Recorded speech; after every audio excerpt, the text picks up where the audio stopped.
Hi guys, welcome to Yusuke Hoshi Didgeridoo class. Today I gonna show you guys some basic tone on the Didgeridoo. Number 4, toots, trumpet sound, toots. People say I feeling direction pretty down, and then same drum but more tidy.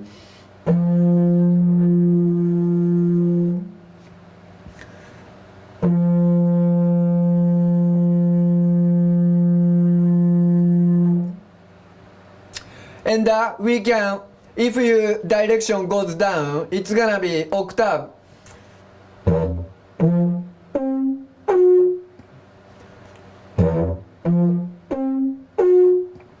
And also, same position, when you make each octave, it's gonna be tidy, then, yeah, different way. Thank you so much.